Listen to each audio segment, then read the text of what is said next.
Y es que Elena Garro está viva, a 25 años de su muerte, que se cumple este año, se está cumpliendo este año. Y este año también se cumplen 60 años de la publicación de su primera novela, Los recuerdos del porvenir. Y justamente Patricia tuvo el buen tino, ya nos platicará si de veras era deliberado esto o no, de hacer coincidir la publicación de este libro con estas circunstancias. Entonces, eso lo primero. Lo segundo es agradecer, por supuesto, a la feria por el espacio, también a los chicos que están aquí apoyando y, por supuesto, a ustedes. Yo soy Luis López Rosales, de la editorial Geriza. Héctor González, que es periodista y editor de la sección de cultura de Aristegui Noticias, no pudo venir por cuestiones familiares. Entonces, bueno, lo echaremos de menos. Yo soy López Rosales, de la editorial Geriza. La editorial Geriza tiene aquí stand en H9, Avenida Novelistas y Pasillo H en el área nacional. Vayan y aprovechen el 60% de descuento.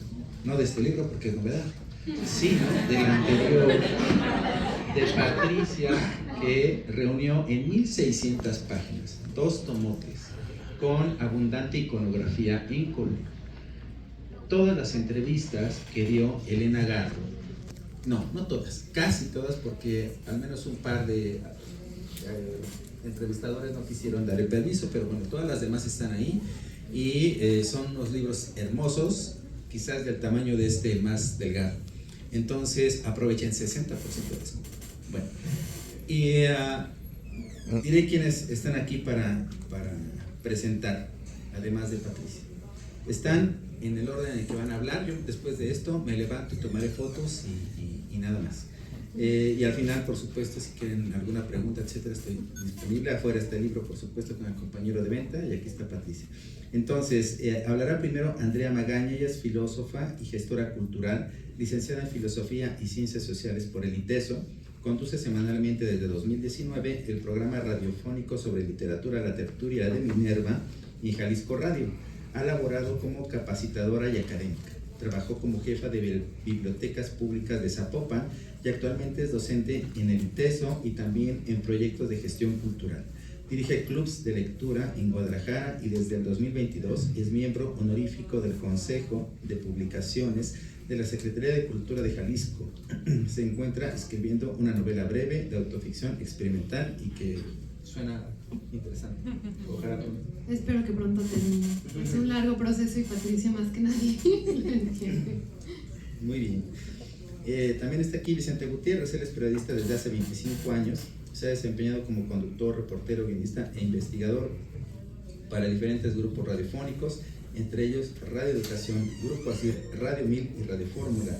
A su trayectoria se han sumado trabajos como guionista de televisión y radio, locutor, crítico de cine, y ha impartido talleres de periodismo cultural, economía creativa, redes sociales e industria musical. No voy a decir todos los espacios donde he escrito porque son muchos, es uno de los santos. Exacto. Sí, y actualmente es reportero de cultura especializado en literatura del periódico Milenio y es conductor de Radio Fórmula 104.1 FM para el programa de radio La Taquilla y colaborador de la revista Fortuna, entre otros medios. Bueno, y Patricia Rosas Lopategui es la máxima conocedora de la obra y la vida de Elena Garro, y no solo de Elena Garro. Está publicando con Geriza la serie Insurrectas, que constará de 10 tomos, de los cuales van los 4 primeros publicados, dedicados a Nahui Olin, a Antonieta Rivas Mercado, Gloria y Nelly Campobello, y vienen muchos otros. Más o menos el séptimo, el sexto, está dedicado a la obra desconocida de la hermana de Elena Garro, de Basti Garro. Todo esto lo encuentran en el stand de Geriza, H9, Avenida Novelistas y Pasillo H. Adelante, Andrea, y aquí los dejo. Bueno, pues muchísimas gracias, Luis, Patricia, por la invitación. Para mí es un gusto estar con ustedes. Y como bien Luis decía, que esta sala esté a tope, es porque Elena Garro reúne a las personas. Es una escritora que, a pesar de que ya no está presente físicamente, pues está presente a través de su escritura y a través de su memoria, ¿no? Que eso a mí me alegra bastante. Quisiera empezar con una pequeña poema de Sor Juana que dice: en perseguirme mundo, ¿qué interesas? ¿En qué te ofendo cuando solo intento poner bellezas en mi entendimiento y no mi entendimiento en bellezas? Me parece pertinente citar a Sor Juana porque es una figura presente en el gran ensayo introductorio de Patricia, en este libro del cual estamos hablando el día de hoy, Elena Garro sin censura. En una entrevista con Patricia lo pudimos platicar y le decía que para mí el ensayo introductorio es magnífico porque nos introduce, como dice la palabra, vaya la redundancia, a todo lo que vamos a leer a continuación de obra inédita de Elena Garro. En este ensayo introductorio encontramos la vida de Elena Garro desde la infancia hasta pues, sus últimos años, y también información que en muchos casos no podemos encontrar en ninguna otra parte más que aquí. Hay información que por más que busquen en internet no va a aparecer en ninguna otra página más que aquí, en este libro, y de lo cual ya estaré platicando también un poco al final. Y como decía en este ensayo introductorio, pues Patricia habla sobre Sor Juana y lo que fue también, lo que representó para Elena Garro Sor Juana, ¿no? Y dice Patricia, y cito: Elena, como Sor Juana, se vio forzada a interrumpir su tan vehemente y poderosa inclinación a las letras y acompañar a su consorte, que todos ya sabemos quién era, ¿no? Aún así, Elena registró en sus cuadernos y libretas pues todas esas vivencias y encuentros que fue teniendo y que fueron marcando a lo largo de su vida.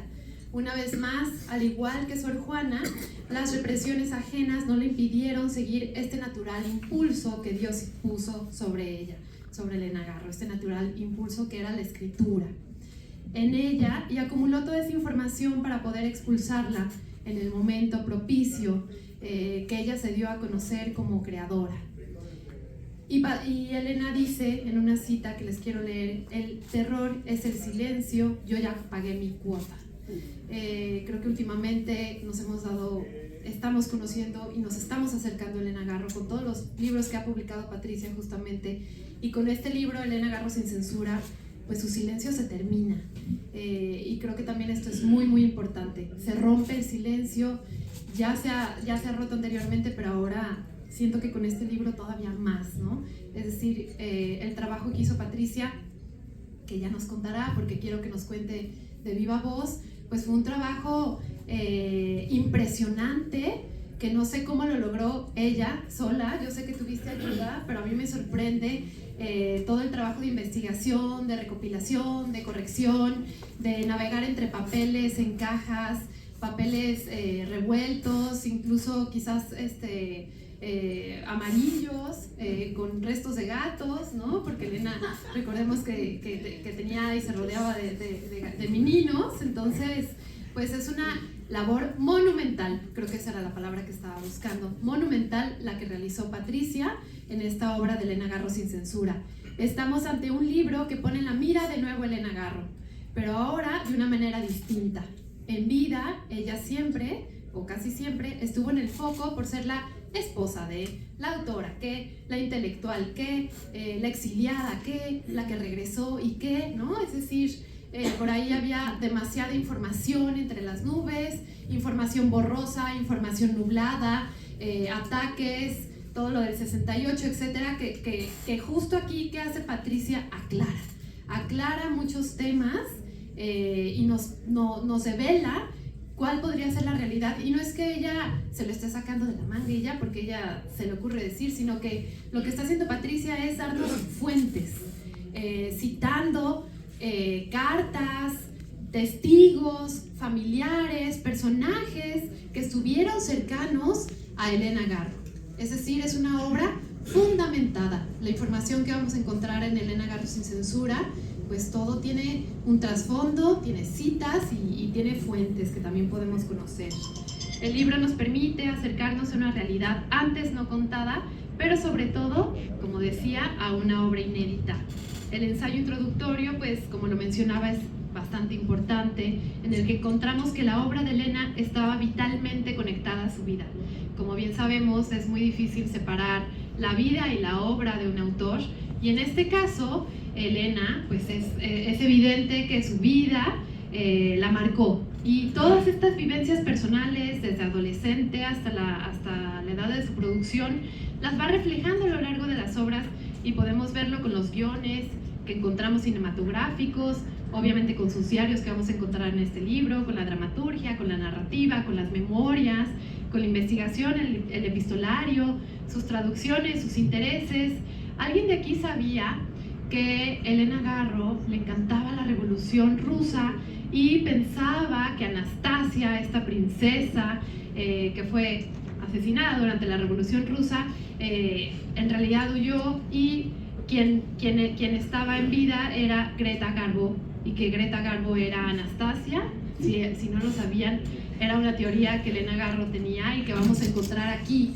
Su investigación, que creo que también es muy importante mencionar, que Elena Garro no solamente escribía ficción y todo lo que escribió, sino que también era una investigadora, una académica, que es algo de lo cual Patricia habla. Elena Garro era una académica que continuamente estaba leyendo e investigando. Leyó infinidad de libros sobre la Revolución Rusa y todo el contexto ruso y lo que hay alrededor, a los grandes clásicos rusos, que incluso hay algunos que ahorita sería prácticamente imposible encontrar sus libros. Elena los leyó, ¿no? Entonces también era una gran intelectual y una gran estudiosa. Por mucho tiempo vivió limitada pues ante ciertos papeles, ¿no? Elena no pudo escapar también, estoy citando a Patricia, de este engranaje cultural y opresivo, pero ella participó con acciones que develaban pues su propia rebeldía. Elena Garro era una mujer rebelde, decía lo que pensaba, no se callaba las cosas, pero también hubo momentos en los que era una persona que temía, ¿no? Y que tenía miedo, y lo cual era natural, ¿no? Y justamente también quería mencionar que Elena, aparte de una intelectual y una académica, pues fue una activista, una activista política y social. Estuvo apoyando a comuneros contra los terratenientes, entraba en juicios, estuvo bastante activa también en ese aspecto, ¿no? Y Garro vivió la persecución justamente también por esto, por estar dentro de las tierras apoyando a los comuneros, pero ella no se quedaba callada y también llegó a denunciar al Estado, ¿no? Y ya como para ir cerrando un poco la intervención y ceder la palabra a Patricia, que también me gustaría escucharla, quisiera mencionar que a mí me parece muy importante esta parte de que pues es conocida también esta relación terrible que hubo en este matrimonio, ¿no?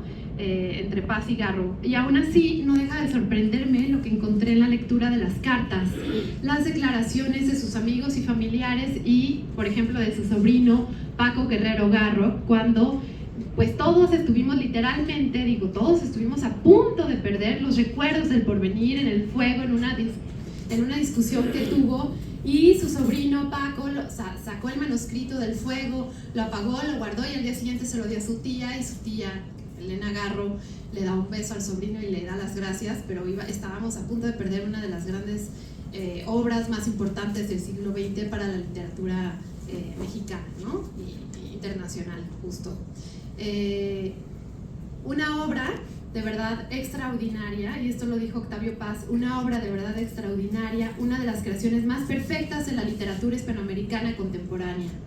Quiero destacar que en este libro Elena Garro pues muestra su labor académica, que era lo que decía, y también vemos, también Patricia nos habla pues de la primera infancia, de los estudios que tuvo. Por ejemplo, yo no sabía que Elena Garro había estudiado en un convento de monjas teresianas, ¿no? Entonces también es algo que a mí me llama mucho la atención por teresiana. Supongo que también leyó a Teresa de Jesús, a Sor Juana, es decir, también sus referentes literarios son asombrosos, ¿no?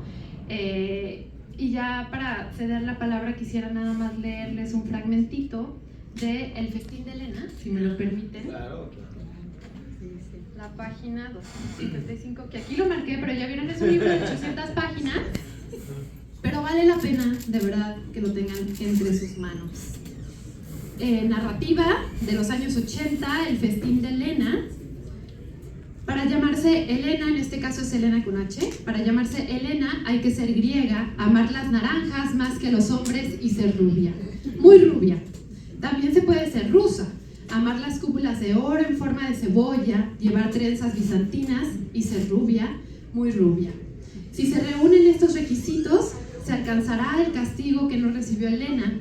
Es el castigo heredado, y si no se reúnen, no se puede llevar este nombre, o el terrible castigo consistirá en no asistir al festín. Helena se llamaba Helena, y antes de partir al festín al que estaba invitada, se contempló con curiosidad en el espejo de su habitación. Su cabello rubio reflugió dentro del azogue como una tempestad de relámpagos capaces de hacer saltar a la luna. Satisfecha, se dirigió entonces a la cocina para decir adiós a los criados. Siempre lo hacía. ¡Qué preciosa va la señora! Parece una niña, exclamaron. Este es un fragmento inédito que ustedes pueden encontrar en El festín de Helena, narrativa París, años 80, de Helena Garro, sin censura. Y bueno, me gustaría hacer la voz a mis compañeros.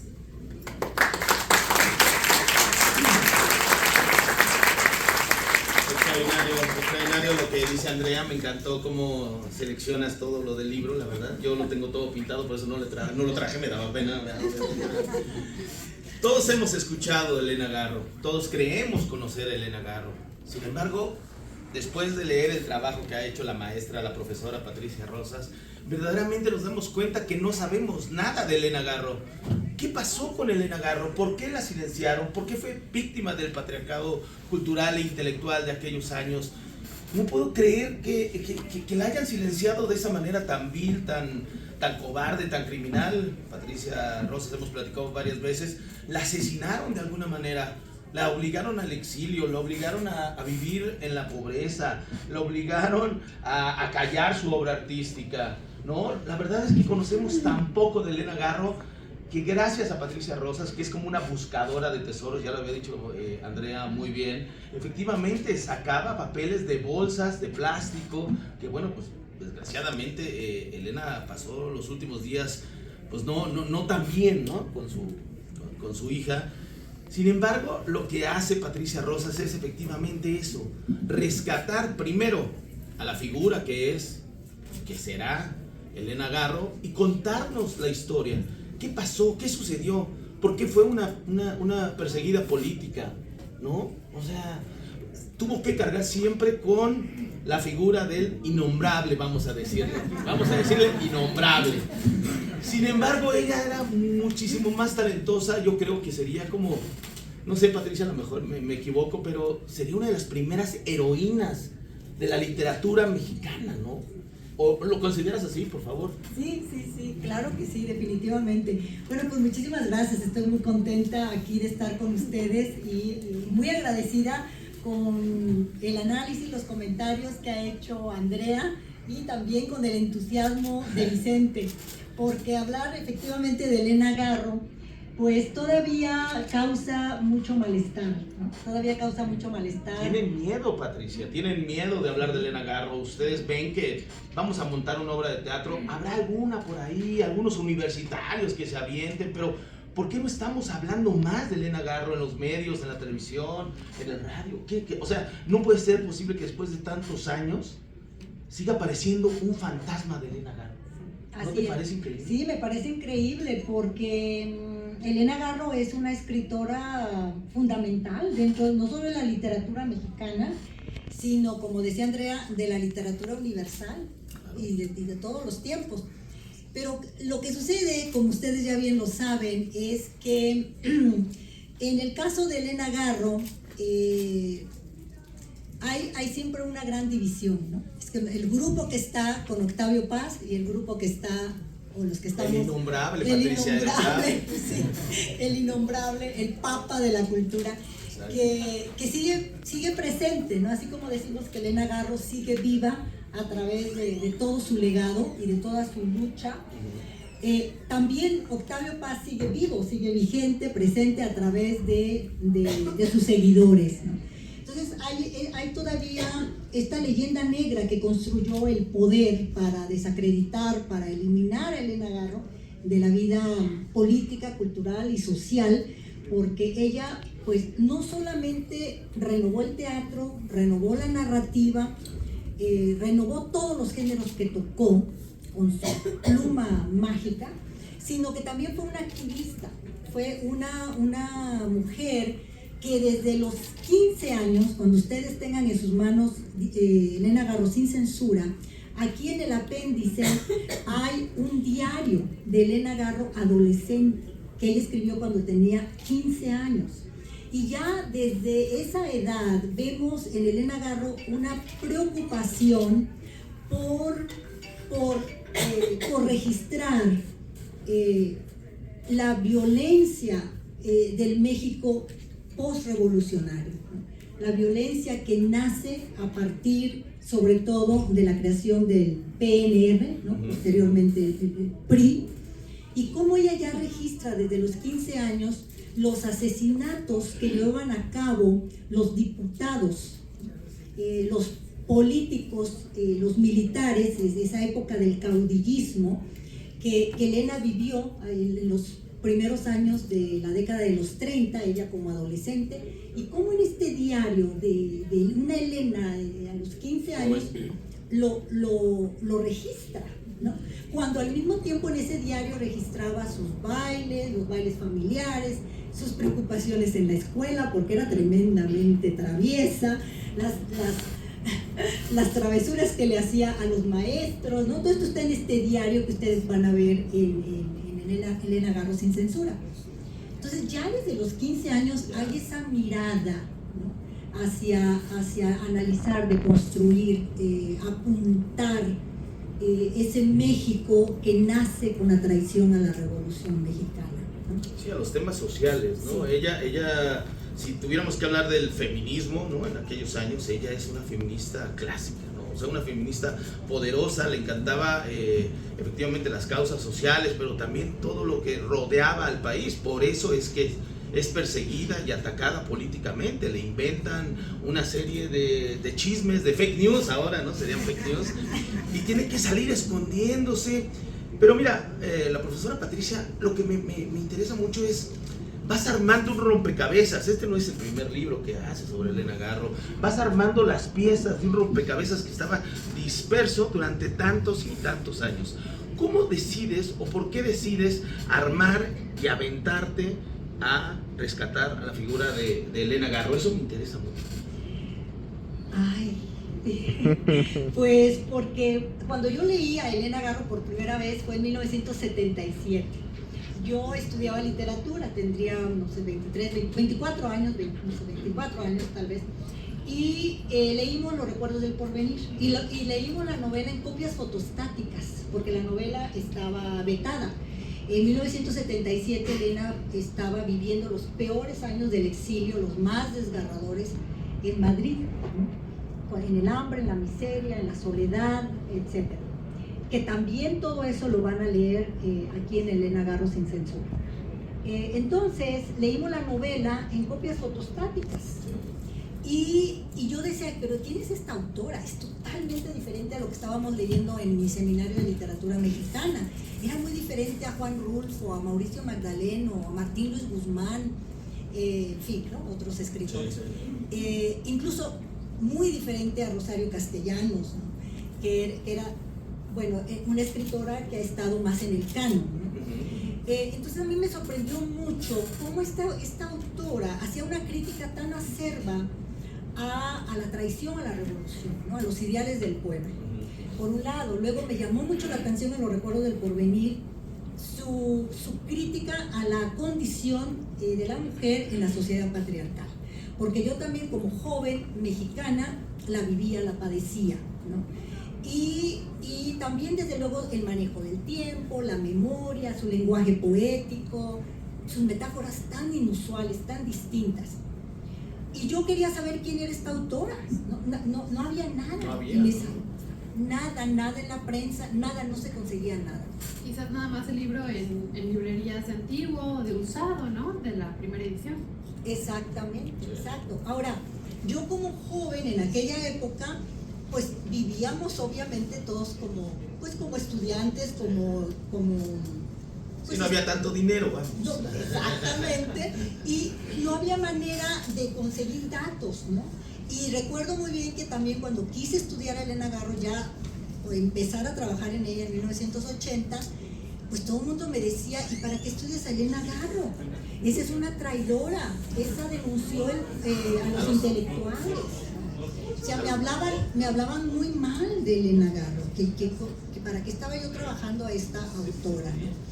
Sin embargo, yo nunca desistí, porque como Elena Garro dijo también en una ocasión, cuando ella empezó a trabajar a Felipe Ángeles, esta figura de la Revolución Mexicana, también desacreditada, ocultada por la historia oficial.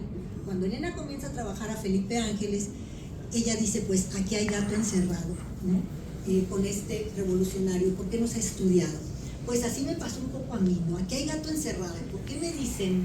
Yo no puedo creer que esta escritora, que hace toda una crítica tan fuerte, tan punzante en contra del sistema que nace, ¿no? La posrevolución, con los caudillos, la lucha por el poder, los militares que usan la revolución como trampolín, dice, no puede ser, aquí algo no cuadra, aquí hay gato encerrado. Entonces, pues a trabajar a Elena Garro, porque vivíamos también, yo como estudiante me daba cuenta que el gobierno, ¿no? Que el sistema oficial pues controlaba todo, no había libertad de expresión, había una absoluta opresión, ¿no? En todos los aspectos. La prensa estaba vendida, la prensa escrita, radio, televisión, todo estaba controlado por el gobierno. Era otro México. Sí, no existía Google, no crean que siempre existió Google, o sea, no. Exacto, nada, no había nada de eso.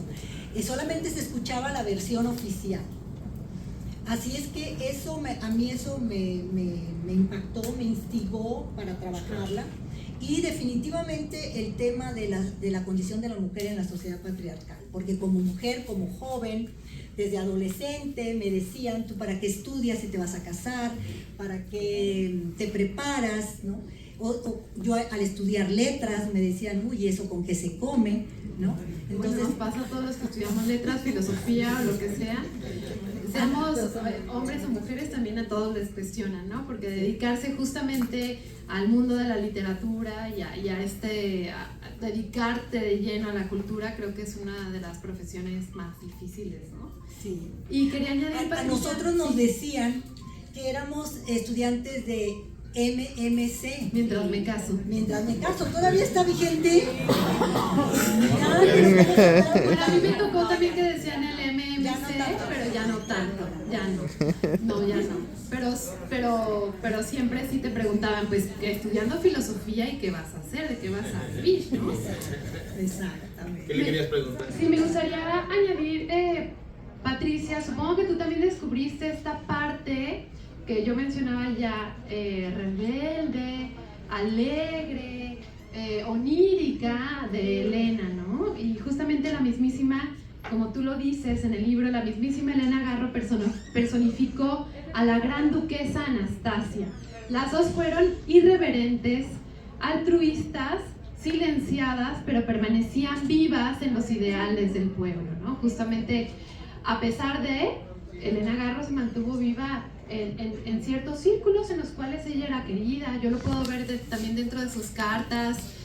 Tuvo apoyo de amigos, de amigas, amistades muy sinceras que estuvieron siempre al pendiente de Elena y en el exilio de Elena y de Elenita, ¿no? Justamente también la presencia y la figura de su hija, pues aquí está, ¿no? Y también me enteré de una parte que me parece curiosa, es los divorcios a vapor, que yo no había escuchado estos famosos divorcios al vapor, que a las 5 semanas iniciado el proceso, que eran en Ciudad Juárez, pues ahí fue donde se metió el recurso, Octavio puso el recurso y a las 5 semanas ya estaban separados sin que ella se hubiera enterado. Y a mí me encantó el chisme de, ¿sabían que ahí se divorciaron Mia Farrow y Frank Sinatra? Vinieron a Ciudad Juárez a divorcio. Todo esto se pueden enterar en Elena Garro sin censura, porque como bien decía también Vicente, nos encontramos información que nadie habíamos tenido, ¿no? Entonces, Patricia, me gustaría que justamente también abordaras esta parte divertida de la Elena, ¿no? No solamente la parte en la que Elena sufrió, sino también la parte en la que Elena vivió. Sí, cómo no. Claro que sí. Bueno, pues esto de los divorcios al vapor realmente es muy, muy revelador, ¿no? De ese México, de este México del que hemos hablado, de este México del poder, ¿no? Del México de la autocracia, de los que pueden hacer lo que quieran, cuando quieran, sin pues pasando castigo, arriba de las leyes, de castigos. Exactamente. Que todavía persiste. Todavía hay injusticias. Sí, el que tiene ahí dinero a veces es el que las lleva de ganar. Pero bueno, ese es otro tema también. Que es justamente pues poner en la mira lo que ha sucedido a lo largo de la historia en México, ¿no? Exacto.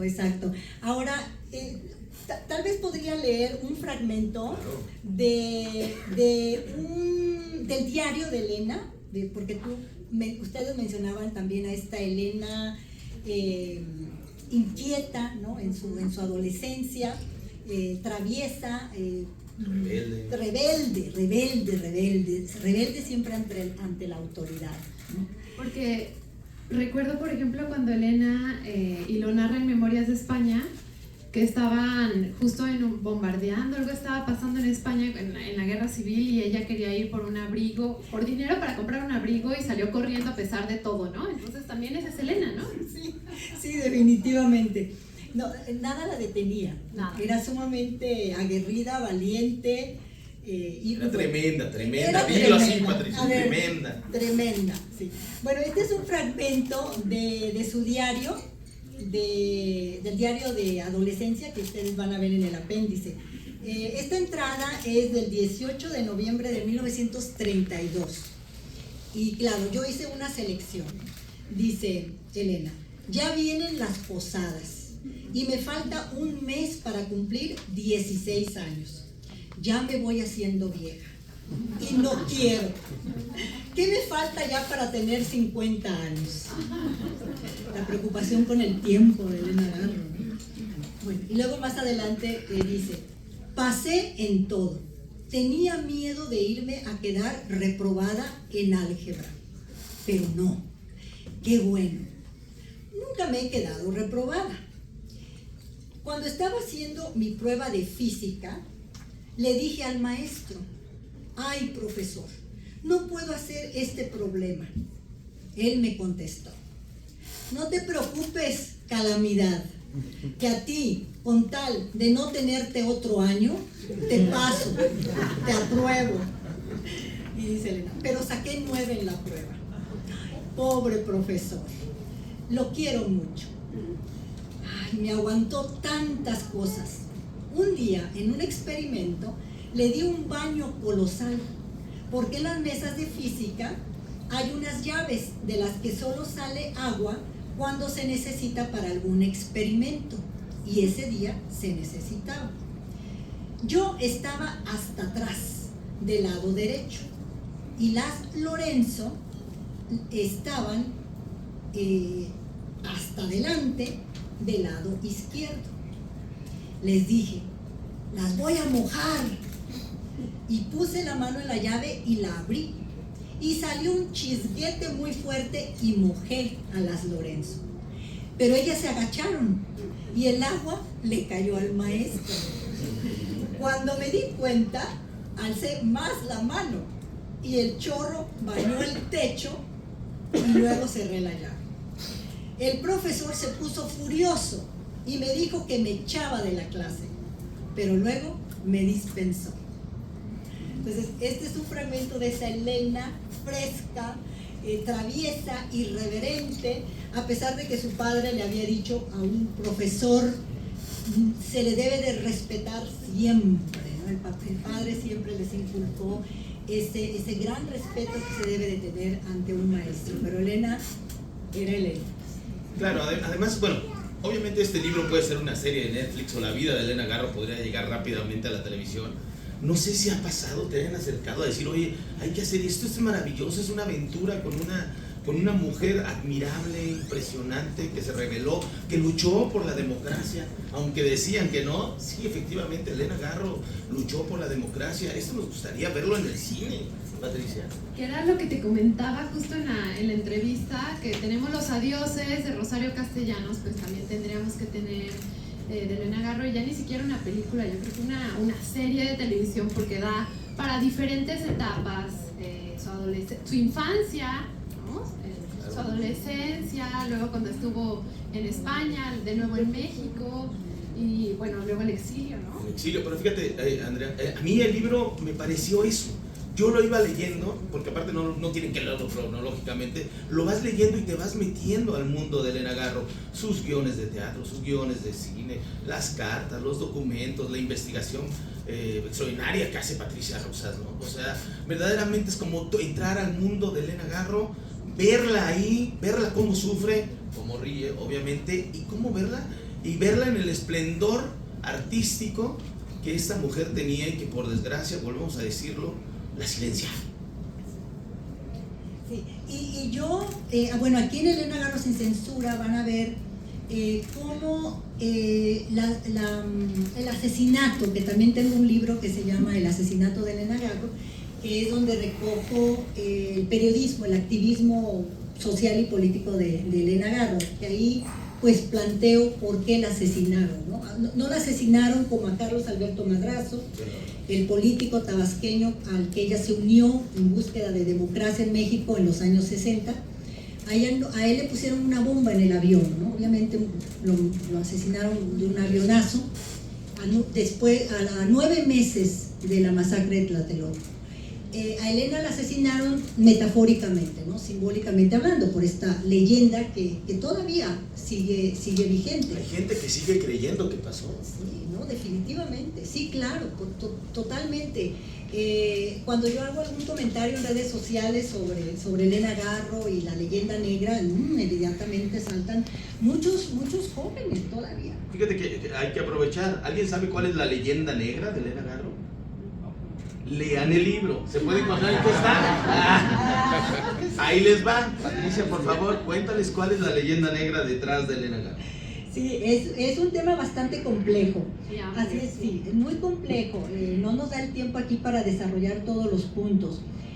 Los invitamos definitivamente a leer no solamente Elena Garro sin censura, en donde pueden ver cómo nace esta leyenda negra, en qué consiste, sino también en diálogos con Elena Garro, en estas entrevistas que recopilé de diferentes periodistas que la entrevistaron, pero por primera vez en diálogos con Elena Garro, que es el libro que tiene un buen descuento, 60% de descuento. Son 2 volúmenes que créanme que me mandaron al hospital, porque no crean que este trabajo es color de rosa. No quiere decirlo, pero prácticamente acusaron a Elena Garro de traicionar y ser partícipe de esta masacre del 68.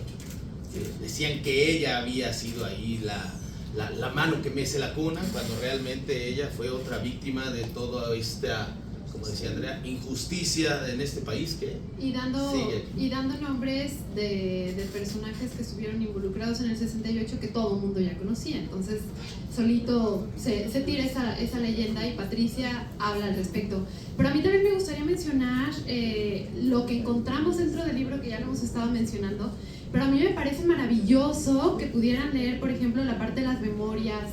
Tiene uno de La tarde anaranjada que me parece sumamente poético, donde recuerda su adolescencia con sus hermanos cuando se subían a la azotea a contemplar la tarde esplendorosa del Valle de México. Por ejemplo, es una de las memorias que pueden encontrar.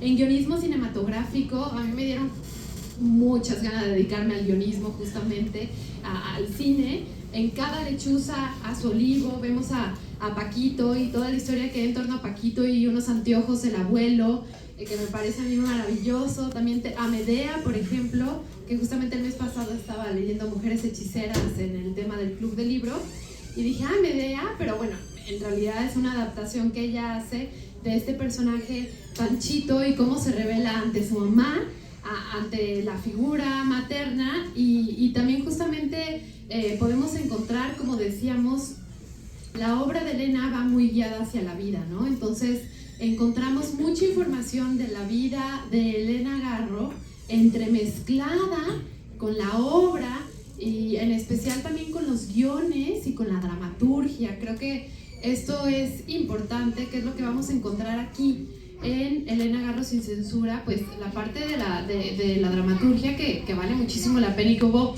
algunas obras que quedaron inconclusas y que se especifican que son inconclusas, Patricia hace este trabajo de especificar, ok, obra inconclusa, pero aún así tenemos cierta claridad de que era a dónde ella quería llegar, ¿no? Porque justamente lo que vemos también en el libro es que Elena tuvo momentos de dispersión, obviamente. Había momentos en los que no tenía acceso tal vez a la máquina de escribir porque en el cuarto no tenía un escritorio y escribir en la cama, por ejemplo, era muy incómodo. Entonces más bien escribía a mano y todos estos papeles de a mano pues quedaron perdidos en cajas y algunos otros en baúles en hoteles porque no podían pagar el hospedaje, se quedaban en el empeño. Entonces imagínense la cantidad de obra que Patricia logró recuperar, pero también toda la cantidad de obra que quedó en los hoteles, ¿no, Patricia? Porque supongo que perdimos obra maravillosa. Ojalá haya alguien de repente de esos que subastan y subasten un baúl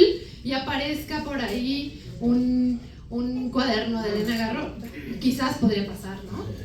Sí, efectivamente, porque Elena muchas veces en esos años, sobre todo en España, en la segunda mitad de los años 70, se quedaban sin dinero porque no llegaba la mesada del innombrable, las castigaba, ¿no? No, es mentira que rigurosamente mandaba la mesada, ¿no? Cuando ese periodo de Madrid, la segunda mitad de los años 70. Entonces ella narra en sus diarios y en sus cartas también cómo a veces se quedaba sin la máquina de escribir, la tenían que empeñar para poder pagar el hostal o para poder comer, y también, o se acababa la cinta, no tenía papel, ¿no? Para seguir las obras, por eso muchas obras se quedaron. Pero ni así la callaron, Patricia. En este libro hay guiones que no se conocen de cine, de teatro y muchas otras cosas que verdaderamente tienen que recurrir al libro para que conozcan a Elena Garro. Regularmente un escritor se conoce por su obra. Creo que en el caso de Elena Garro, además de su obra, hay que conocer su vida como para reivindicarla, mi querida Patricia, que la gente entienda que fue y que es una gran escritora, ¿no? Y eso es, creo, la labor que te tenemos que aplaudir, por lo menos yo, Andrea y todos ustedes, porque ha dedicado toda su vida a Elena Garro. Antes de aplaudir, por favor, pasen al stand a comprar. tenemos un par de minutos como para una pregunta o algún comentario rapidísimo y cerrar la presentación.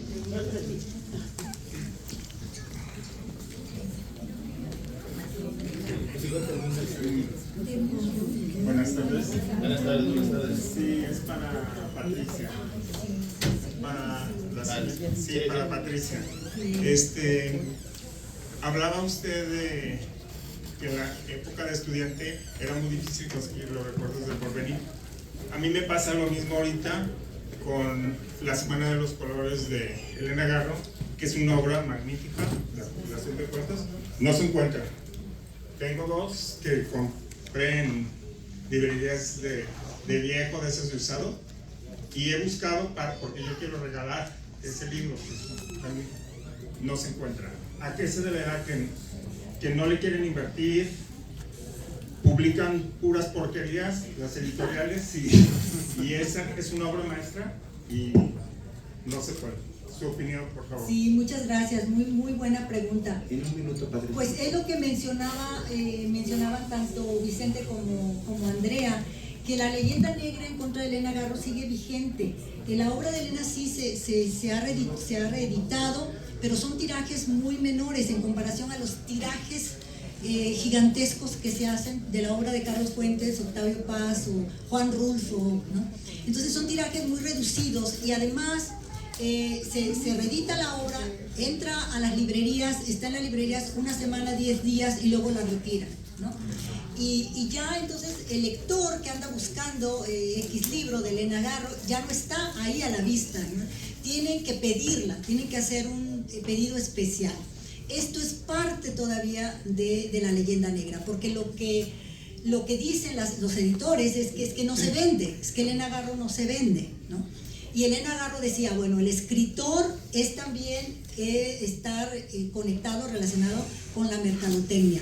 Si no se le da difusión, si no se distribuyen sus obras, pues el escritor queda en el olvido, ¿no? Que es lo que en gran parte sigue sucediendo con Elena Garro. Pero estoy muy agradecida porque estás leyendo a Elena Garro y espero que todos ustedes la sigan rescatando, que continúen esta inmensa labor. Muchísimas gracias por estar aquí con nosotros y no se vayan hoy de aquí de la FIL de Guadalajara sin llevarse a Elena Garro sin censura, y también diálogos con Elena Garro si pueden, en su mochila, debajo del brazo. Y los ejemplares que están ya publicados de la serie Insurrectas. Y los ejemplares también de la serie Insurrectas, otras escritoras también transgresoras, muy valiosas.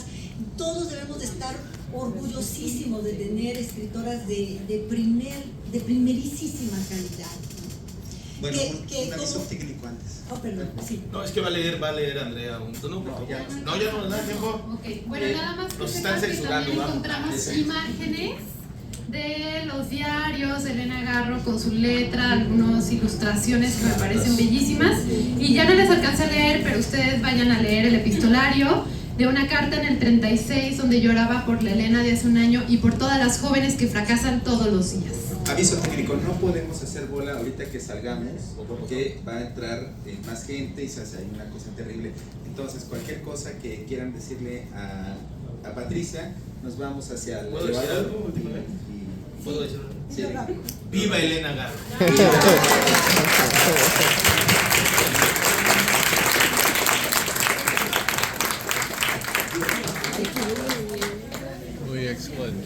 Very cool.